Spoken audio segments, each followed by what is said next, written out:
Assalamu alaikum warahmatullahi wabarakatuh. I am Sadur Rahman, your mathematics teacher. Today is our third lecture of chapter 3 factors and multiples.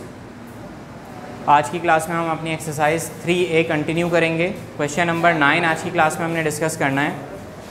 Question number 9 है which of the following numbers are divisible by 11. इनमें से कौन से numbers हैं जो कि 11 से divide हो सकते हैं. ठीक है, तो हम यहाँ पर 11 का डिविजिबिलिटी रूल अप्लाई करेंगे. ठीक है, 1 + 1 यहाँ पर जो अल्टरनेट नंबर है 1 + 6. पहले हमने ये दोनों अल्टरनेट नंबर्स को ऐड कर लिया और उसके बाद हम ये दोनों अल्टरनेट नंबर्स को ऐड करेंगे 6 + 1 और इन दोनों को क्या कर देंगे माइनस. 6 + 1 7, 7 - 7 0. अब हमें रूल मालूम है 11 का कि अगर जो नंबर्स हैं अल्टरनेट डिजिट्स हैं उनके सम का जो डिफरेंस है वो 0 आ जाए या फिर मल्टीपल ऑफ 11 आ जाए तो वो गिवन नंबर क्या होता है 11 से डिविजिबल होता है. ठीक है, तो यहाँ पर हमारे पास डिफरेंस क्या आ रहा है 0 आ रहा है. दैट मीन्स कि ये नंबर 11 से डिविजिबल है. हम यहाँ लिखेंगे 1661 इज़ डिविजिबल बाय 11. ठीक है, इसके बाद 54,240 हमें ये नंबर चेक करना है कि ये नंबर 11 से डिविजिबल है या नहीं. तो इसके ऑल्टरनेट डिजिट्स को पहले ऐड कर लेंगे 5 + 2 + 0. अब इसके दूसरे ऑल्टरनेट डिजिट्स को ऐड कर लेंगे 4 + 4 और इन दोनों को माइनस कर देंगे. ठीक है, तो 5 + 2 7, 7 + 0 7, -4 + 4 8. अब 7 में से जब -8 जाएंगे तो बचेगा क्या -1. ठीक है, अब -1 ना ही 0 के इक्वल है और ना ही मल्टीपल ऑफ 11 है. तो इसका मतलब क्या हुआ कि ये नंबर जो है 54,240 ये 11 का डिविजिबल नहीं है. तो हम यहाँ लिखेंगे 54,240 is not divisible by is not divisible by 11. तो ये 54,240 जो है वो 11 से डिविजिबल नहीं है, इसलिए हमने यहाँ पर लिख दिया 54,240 इज़ नॉट डिविजिबल बाय 11. अब यहाँ पर थर्ड क्वेश्चन है 15,315. हमें ये चेक करना है कि ये 11 से डिविजिबल है या नहीं. तो हम इसके ऑल्टरनेट डिजिट्स को ऐड कर लेंगे 1 3 एंड 5. 1 + 3 + 5. ठीक है, उसके बाद माइनस करेंगे इसके बीच वाले ऑल्टरनेट डिजिट्स को 5 एंड 1. ठीक है, तो 5 + 1. ठीक है, तो 5 + 3 8, 8 + 1 9, 9 - 6, 9 - 6 का आंसर क्या आएगा 3. तो ना ही 3 0 के इक्वल है और ना ही 3 मल्टीपल ऑफ 11 होता है. तो इसका मतलब ये हुआ कि ये 15,315 is not divisible by is not divisible by 11. ये 11 से डिविजिबल नहीं होगा. इसके बाद हमारे पास एक और नंबर है 103 and 081. ठीक है, 1,03,081. ठीक है, अब ये नंबर 11 से डिविजिबल है या नहीं हमें ये चेक करना है. ठीक है, तो कैसे चेक करेंगे कि 1 + 3 + 1 3 एंड 8 ये 3 डिजिट्स हमने यहाँ पर क्या कर लिए ऐड कर लिए 1 3 एंड 8. ठीक है, माइनस करेंगे दूसरे ऑल्टरनेट डिजिट्स के साथ 0 + 0 एंड +1, 0 + 0 + 1. ठीक है, तो 8 + 3 11, 11 + 1 12, 0 + 0 + 1 का आंसर क्या आएगा 1. तो 12 में से जब 1 गए तो बचा क्या 11. तो इसका मतलब ये है कि 11 11 का मल्टीपल होता है. इसका मतलब ये है कि ये जो नंबर है ये 11 से डिविजिबल है. 103,081 इज़ डिविजिबल बाय 11. ठीक है, इसका स्क्रीनशॉट ले लें. पॉज करो.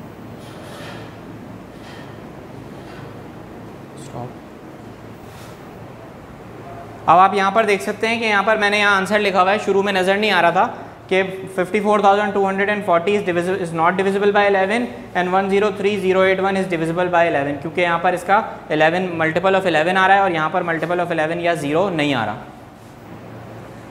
तो अब हमें ये बताना है इस पार्ट 5 के अंदर, क्वेश्चन नंबर 9 का पार्ट 5 है, ठीक है। इसके अंदर हमें बताना है कि 38,453 क्या डिविजिबल बाय 11 है या नहीं, ठीक है। तो हम वही मेथड यूज़ करेंगे 11 का, जो डिविजिबिलिटी रूल का मेथड है कि 3 + 4 एंड 4 + 3, तो 3 + 4 + 3, और जो इसके मज़ीद ऑल्टरनेट डिजिट्स हैं 8 एंड 5 हम उसको भी ऐड कर लेंगे, 8 + 5 माइनस कर देंगे, 4 + 3 7, 7 + 3 10, ठीक है। 8 + 5 13, -5 आंसर आ रहा है। अब -5 ना ही 0 के इक्वल होता है और ना ही मल्टीपल ऑफ 11 होता है। इसका मतलब ये हुआ कि ये जो नंबर है 38453 38,453 ये नंबर डिविजिबल बाय 11 नहीं है। तो हम यहाँ लिखेंगे 38453 इज़ नॉट डिविजिबल बाय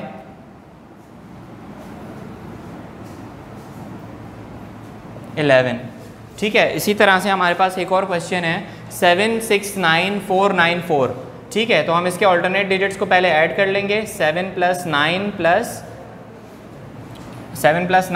9, ठीक है। तो 7 + 9 + 9 ये हमने ऐड कर लिया, माइनस 6 + 4 + 4, 6 + 4 + 4, ये आ गए हमारे पास मज़ीद ऑल्टरनेट डिजिट्स, ठीक है। अब 9 + 9 18, 18 + 7, 18 + 7 हो जाएंगे 25, माइनस 6 + 4 10, 10 + 4 14। तो जब 25 में से 14 जाएंगे तो आंसर में क्या बचेगा, 11 बचेगा, ठीक है। तो 11 is a multiple of 11, then the given number is 769,494 is divisible by 11। तो आपने देखा कि यहाँ पर हमारे पास मल्टीपल जो आंसर आ रहा है वो मल्टीपल ऑफ 11 आ रहा है। इसका मतलब यह है कि ये जो गिवन नंबर है ये डिविजिबल बाय 11 है। अब आप इसका सवाल का स्क्रीनशॉट ले लें, जज़ाकल्लाह। अब क्वेश्चन नंबर 10 के अंदर हमारे पास सवाल है एक्सरसाइज 3A का कि give an example of a number which is divisible bye 7 but not divisible by 14। हमें ऐसा नंबर बताना है जो कि 7 का मल्टीपल तो हो, 7 से तो डिवाइड हो सके लेकिन 14 से डिवाइड ना हो सके। तो एक नंबर तो 7 खुद है कि 7 से डिवाइड हो जाएगा लेकिन 14 से डिवाइड नहीं होगा, ठीक है। दूसरा कोई और नंबर अगर हम सोचें तो 21 एक ऐसा नंबर है जो 7 से तो डिवाइड हो जाएगा लेकिन 14 से डिवाइड नहीं होगा। 14 के टेबल में 21 नहीं आता लेकिन 7 के टेबल में 21 आता है। तो इसका आंसर क्या होगा, 21। आप 7 आंसर चाहें तो आप 7 आंसर भी लिख सकते हैं। आप चाहें तो अगर हम एक्सपेक्ट करें कि 35 तो 35 भी 7 से डिवाइड हो सकता है लेकिन 14 से डिवाइड नहीं हो सकता, ठीक है। इसके बाद हमारे पास दूसरी एग्जांपल है कि हमें एक ऐसी एग्जांपल देनी है कि जो नंबर 5 से तो डिवाइड हो सके लेकिन 15 से डिवाइड ना हो सके, ठीक है। तो सबसे पहली एग्जांपल तो ये है कि 5 से डिविजिबल होता है मगर 15 से डिविजिबल नहीं होता, ठीक है। 15 के टेबल में 5 नहीं आता, ठीक है। इसी तरह से अगर मैं कहूँ 10 तो 10 जो है वो 5 के टेबल में तो आता है लेकिन 10 15 के टेबल में नहीं आता। इसी तरह से अगर मैं कहूँ 20 तो 25 के टेबल में तो आता है लेकिन 15 के टेबल में नहीं आता। तो आप कोई भी एग्जांपल लिख सकते हैं। मैं यहाँ पर 20 लिख देता हूँ कि 20 एक ऐसा नंबर है जो कि 5 के टेबल में तो आता है लेकिन 15 के टेबल में नहीं आता, ठीक है। अब यहाँ पर तीसरी एग्जाम्पल है, उसमें वो कह रहे हैं कि ऐसा नंबर बताएं, ऐसी एग्जाम्पल नंबर बताएं जो कि 3 से तो डिविजिबल हो लेकिन 6 से डिविजिबल ना हो। अब हमने 6 का रूल क्या पढ़ा था कि 6 उस नंबर से डिविजिबल होता है जो कि 2 और 3 दोनों से डिविजिबल हों। तो बेसिकली हमें वो नंबर सोचना है जो कि 3 से तो डिवाइड हो सके लेकिन 2 से डिवाइड ना हो सके, ठीक है। जैसे कि 9 एक ऐसा नंबर है जो कि 3 से तो डिवाइड हो जाएगा लेकिन 2 से डिवाइड नहीं होगा। तो चूंकि अब 3 और 2 दोनों से एक साथ डिवाइड नहीं हो रहा इसलिए 6 से भी डिवाइड नहीं होगा, ठीक है। तो 9 एक ऐसा नंबर है जो कि 3 के टेबल में तो आता है लेकिन 6 के टेबल में नहीं आता, ठीक है। अब आप इसका स्क्रीनशॉट ले लें। नाउ इन क्वेश्चन नंबर 11 हमें ये बताना है कि test whether 6 is a divisor of. Divisor किसे कहते हैं कि जिस नंबर से डिवाइड किया जाए। मिसाल ये है कि अगर मैं 504 को 6 से डिवाइड करूं तो क्या आंसर में रिमाइंडर में 0 बचेगा, हमसे ये पूछा जा रहा है। इसका दूसरा मतलब ये है कि क्या 504 जो है उसका फैक्टर 6 है, क्या 6 से 504 कम्प्लीटली डिवाइड हो जाएगा। इस सवाल का मतलब ये है, ठीक है, कि 5 हमें चेक ये करना है कि क्या 6 से 504 को डिवाइड किया जाए तो क्या वो कम्प्लीटली डिवाइड हो जाएगा या फिर रिमाइंडर में कुछ ना कुछ बचेगा। ठीक है, तो हमें ये चेक करना है कि क्या 6 जो है 504 डिविजिबल बाय 6 है या नहीं। अब हम कैसे चेक करेंगे, हमें 6 का रूल मालूम है कि 6 का रूल क्या है। 6 का रूल ये है कि अगर कोई नंबर 2 और 3 दोनों से एक साथ डिविजिबल है तो इसका मतलब ये हुआ कि वो नंबर 6 से भी डिविजिबल है। अब इस नंबर के आखिर में आ रहा है 4 आने का मतलब ये है कि ये नंबर 2 से डिविजिबल है। ठीक है, अब अगर ये नंबर 2 से डिविजिबल है तो अब चेक करते हैं 3 से डिविजिबल है या नहीं। ठीक है, तो 5 + 0 + 4 तो आंसर क्या आएगा 9। अब जब 9 3 से डिविजिबल है तो इसका मतलब यह है कि ये नंबर भी 3 से डिविजिबल है। ठीक है, तो अब 2 और 3 से ये नंबर डिविजिबल है, इसका मतलब ये हुआ कि ये नंबर 6 से भी डिविजिबल है। तो हम यहाँ लिखेंगे कि 6 इज़ अ डिवाइज़र ऑफ 504। ठीक है, तो हम यहाँ लिख सकते हैं कि 6 जो है वो 504 का डिवाइज़र है। ठीक है, अब यहाँ पर दूसरा नंबर है 306। अब इसके आखिर में भी 6 आ रहा है तो इसका मतलब यह है कि ये 2 से डिविजिबल है। ठीक है, अब ये चेक करते हैं कि ये 3 से डिविजिबल है या नहीं। तो 6 + 0 + 3 आंसर आएगा 9। तो जैसे 9 3 से डिविजिबल है वैसे 306 भी 3 से डिविजिबल है। अब आपने देखा कि ये 306 भी 2 और 3 दोनों से डिविजिबल है, 2 से भी डिवाइड हो रहा है और 3 से भी डिवाइड हो रहा है। तो इसका मतलब ये हुआ कि ये 6 से भी डिवाइड हो जाएगा। तो हम यहाँ पर लिखेंगे कि यहाँ पर हम लिखेंगे 6 इज़ अ डिवाइज़र ऑफ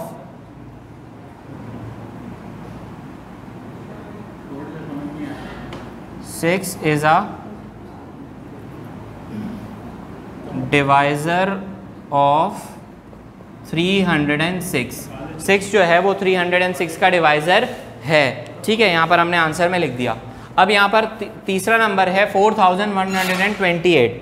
हमें ये चेक करना है कि ये नंबर 6 से डिविजिबल है या नहीं।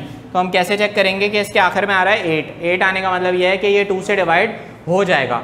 ठीक है, तो अब हम यहाँ पर चेक करेंगे कि 3 से डिवाइड हो रहा है या नहीं हो रहा। तो 8 + 2 10, 10 + 1 11, 11 + 4 15। तो इसका मतलब ये हुआ कि जब 15 3 से डिविजिबल होता है तो ये नंबर भी 3 से डिवाइड हो जाएगा और 2 से तो ये पहले से डिवाइड हो रहा था। ठीक है, तो जब 2 से और 3 से दोनों से डिवाइड हो रहा है तो दैट मीन्स कि ये 6 से भी डिवाइड हो जाएगा। तो इसका भी आंसर क्या आएगा कि 6 इज़ अ डिवाइज़र ऑफ 4128। 6 जो है वो 4128 का डिवाइज़र है। इसी तरह से 4510, अब ये नंबर 6 से डिवाइड हो सकता है या नहीं, इसको चेक करते हैं। ठीक है, तो आखिर में 0 आ रहा है, इसका मतलब ये है कि 2 से डिवाइड हो जाएगा। ठीक है, 4 + 5 9, 9 + 1 10 और 10 + 0 10। अब 10 जो है वो 3 के टेबल में नहीं आता। दैट मीन्स कि एक नंबर 2 से तो डिवाइड हो रहा है मगर 3 से डिवाइड नहीं हो रहा। तो इसका मतलब ये है कि वो 6 से डिवाइड नहीं हो सकता, क्योंकि 6 से डिवाइड करने के लिए उसे 2 और 3 दोनों से डिविजिबल होना ज़रूरी है। तो हम यहाँ पर लिखेंगे कि 6 is not a divisor of 4510। ठीक है, अब आप इसका स्क्रीनशॉट ले लेंगे। ठीक है, चलें, तो अब क्वेश्चन नंबर 12 में हमें ये देखना है कि टेस्ट करना है कि rather 9 is a divisor of, यानी कि क्या ये नंबर्स 9 से डिविजिबल हैं या नहीं। ठीक है, तो अब यहाँ पर देखते हैं 9 का रूल क्या है। The sum of all digits is divisible by 9, then the number is divisible by 9। यानी कि अगर इस नंबर के तमाम डिजिट्स का सम 9 का डिविजिबल आता है तो इसका मतलब यह है कि ये नंबर भी 9 से डिविजिबल है। ठीक है, तो 2 + 0 + 7 क्या हो जाएगा 9। तो 9 डिवाइडेड बाय 9 का आंसर क्या आएगा 9, यानी कि 9 से डिवाइड हो जाएगा। इसका मतलब यह है कि 207 भी 9 से डिविजिबल है। ठीक है, तो यहाँ सॉल्व कर लेते हैं। 2 + 0 + 7 = 9, 9 डिवाइडेड बाय 9, 9 × 1 = 9, 9 × 1 = 9। तो इसका मतलब क्या हुआ कि अगर ये नंबर, ये इस नंबर का जो डिजिट्स हैं उसका सम जो है वो 9 से डिविजिबल है, ठीक है, तो इसका मतलब है कि ये 207 भी 9 से डिविजिबल है। तो हम यहाँ लिखेंगे 9 इज़ अ डिवाइज़र ऑफ 207। इसके बाद हमारे पास क्वेश्चन नंबर 2 है, वो क्या है 4050। क्या ये नंबर 9 से डिविजिबल है? ठीक है, इसके डिजिट्स को ऐड कर लेते हैं। 4 + 0 + 5 + 0, सम क्या आ रहा है 9 आ रहा है। 4 + 5 9 और 0 0 ऐड नहीं हो सकता, ठीक है। जब 9 को 9 से डिवाइड करेंगे तो 9 से 9 डिवाइड हो गया कम्प्लीटली, ठीक है। तो इसका मतलब ये है कि ये नंबर भी 9 से डिवाइड हो सकता है। तो हम यहाँ लिखेंगे 9 इज़ अ डिवाइज़र ऑफ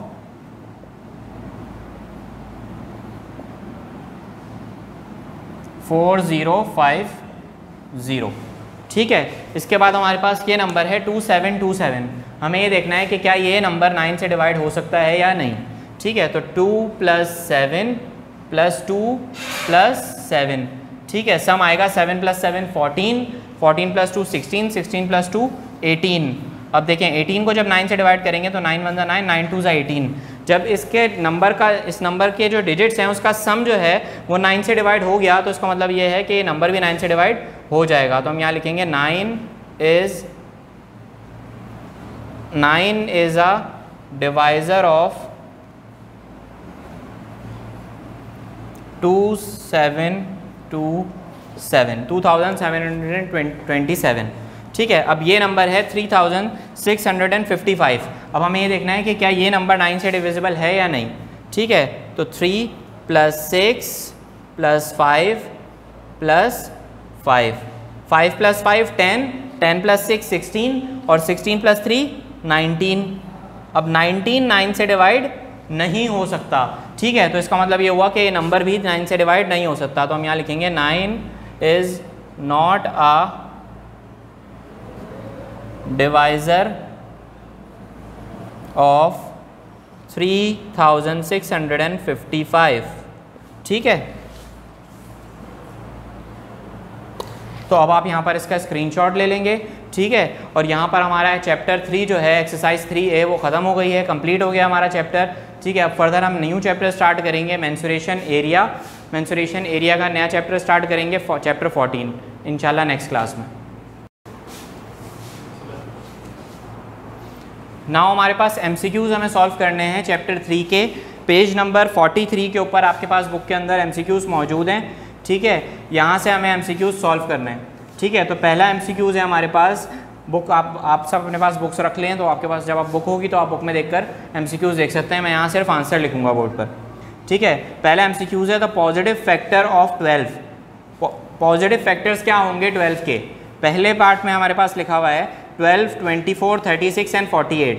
तो 12, 24, 36 एंड 48 ये तो फैक्टर्स नहीं है, ये तो मल्टीपल्स हैं, ठीक है। तो ये आंसर तो हो गया गलत, ठीक है। इसके बाद है पार्ट बी 2, 4, 6, 8, 10, 12, ठीक है। अब 10, 6, 8, 2, 4 ये सब तो 12 के फैक्टर्स हैं ही नहीं, ठीक है। 2 के टेबल में 12 आता है, 4 के टेबल में 12 आता है, लेकिन 6 के टेबल में 12 आता है, लेकिन 8 के टेबल में तो 12 नहीं आता, ठीक है। 10 के टेबल में तो 12 नहीं आता, ठीक है। तो ये आंसर भी ठीक नहीं है। इसके बाद है पार्ट सी 1, 2, 3, 4, 6 एंड 12। अब 12 1 से डिवाइड हो सकता है, बिल्कुल हो सकता है। 2 से डिवाइड हो सकता है, बिल्कुल हो सकता है।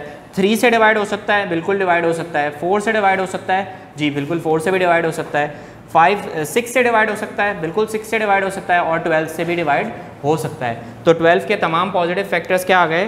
Part C. इसका आंसर है पार्ट सी, ठीक है। 1 का आंसर पार्ट सी है, और आंसर क्या है 1, 2, 3, 4, 6 एंड 12। ये आपके क्या हैं 12 के पॉजिटिव फैक्टर्स हैं।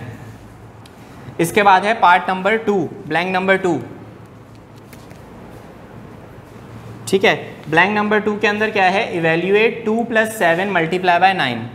इसको सॉल्व कर लेते हैं। 2 + 7 × 9। जाहिर है बॉडमास के रूल के मुताबिक सबसे पहले हमें मल्टीप्लाई करवाना पड़ेगा और उसके बाद ऐड करवाना पड़ेगा। तो 7 9 = 63, 63 + 2 65। तो ऑप्शंस में 65 कहाँ है? हमें 65 यहाँ पर देखना है। तो ऑप्शंस में ए ऑप्शन जो है वो क्या है? करेक्ट आंसर है, जिसका आंसर है 65। ठीक है, ये रफ वर्क जो आपको समझाने के लिए लिखा है ये आपको लिखने की ज़रूरत नहीं है कॉपी में। ठीक है, अब आ गई थर्ड ब्लैंक आ गया, थर्ड MCQs आ गया। ठीक है, उसके अंदर हमें क्या करना है, if a number is such that the sum of alternate digits is equal, अगर किसी नंबर के सम ऑफ ऑल्टरनेट डिजिट्स का जो सम है वो इक्वल आ जाए, यानी कि जैसे हम 11 के रूल में ऑल्टरनेट डिजिट्स का क्या करते हैं, सम करते हैं, तो अगर ऐसा हो कि किसी नंबर के अंदर ऑल्टरनेट डिजिट्स का सम जो है वो इक्वल आ जाए, ठीक है, the number must be divisible by 11, तो वो नंबर 11 से डिविजिबल होगा। मिसाल ये है कि अगर हम 121 की एग्जाम्पल लें और ये ऑल्टरनेट डिजिट्स क्या आ गए 1 + 1 और ये 2 और 2, ठीक है, तो यहाँ पर देखें ऑल्टरनेट डिजिट्स का सम इक्वल आ गया, तो अगर ऑल्टरनेट डिजिट्स का सम इक्वल आ गया तो जाहिर सी बात है आंसर क्या आएगा, 0 आएगा माइनस होके, तो इसका मतलब ये है कि वो नंबर 11 से डिविजिबल होगा। ठीक है, तो इसका आंसर है ट्रू। इसके बाद है पार्ट 4 MCQs नंबर 4। ठीक है, MCQs नंबर 4 के अंदर क्या है, which of the following number is 3294 divisible by. सही है, 3 नंबर्स हमारे पास दिए हुए हैं और हमें हमसे ये पूछा है कि 3294 ये जो नंबर है ये 9 से डिविजिबल है, 2 से डिविजिबल है, 27 से डिविजिबल है या फिर सब से डिविजिबल है। ठीक है, तो हम चेक कर लेते हैं। आखिर में आ रहा है 4, तो इसका मतलब ये है कि ये सॉरी हमें चेक करना है 3 से, 9 से और 27 से।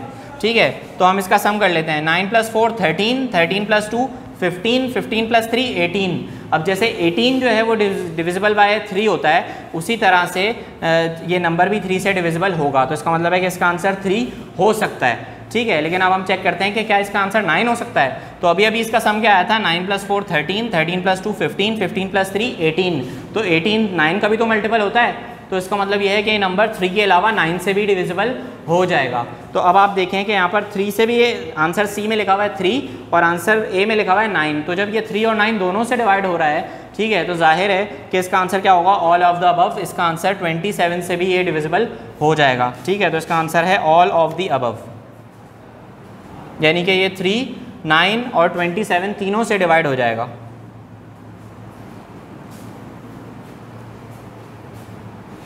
ऑल दी अबव, ये आंसर है इसका। सॉरी, मैंने यहाँ पर चॉइस नहीं लिखी, यहाँ पर लिख देता हूँ। MCQs की जो चॉइस यहाँ पर गिवन है ये B3 है, B ट्रू, और जो पार्ट 4 है उसका आंसर है D all of all the above. इसके बाद है आपके पास MCQs नंबर 5। ठीक है, which of the statement below is true for a set of prime numbers. Prime numbers के सेट के लिए इनमें से गिवन फॉलोइंग में से कौन सा सेट ट्रू है। ठीक है, पहला सेट लिखा हुआ है 1 इज़ अ प्राइम नंबर, नहीं 1 प्राइम नंबर नहीं होता। प्राइम नंबर के कम से कम 2 फैक्टर होना ज़रूरी हैं। प्राइम नंबर के मैक्सिमम या मिनिमम 2 फैक्टर्स होते हैं। ठीक है, 2 से ज़्यादा भी नहीं होते और 2 से कम भी नहीं होते, जबकि 1 का सिर्फ एक ही फैक्टर होता है, इसलिए 1 ना प्राइम नंबर है ना कॉम्पोजिट नंबर है, तो पहला आंसर तो हो गया गलत। ठीक है, पार्ट बी में लिखा हुआ है all prime numbers are odd, यानी कि तमाम ऑड नंबर्स प्राइम नंबर्स होते हैं या तमाम प्राइम नंबर्स ऑड होते हैं, तो फिर 2 भी तो प्राइम नंबर होता है और 2 तो ऑड नंबर नहीं है, तो इसका मतलब है कि ये आंसर भी गलत हो गया। ठीक है, इसके बाद पार्ट 3 है this the set is infinite, ये सेट इनफाइनाइट है, यानी कि प्राइम नंबर्स की कोई हद नहीं है, तो ऐसे ये बिल्कुल ठीक है। क्यों? क्योंकि प्राइम नंबर्स की कोई हद थोड़ी है। मैक्सिमम सबसे बड़ा प्राइम नंबर को क्या बता सकते हैं हम, कुछ भी हो सकता है। जैसे काउंटिंग कभी ख़त्म नहीं होगी, तो वैसे ही प्राइम नंबर्स भी कभी ख़त्म नहीं होंगे। तो ये इसका आंसर क्या है, part C, the set is infinite. इसका आंसर हो गया part C, the set is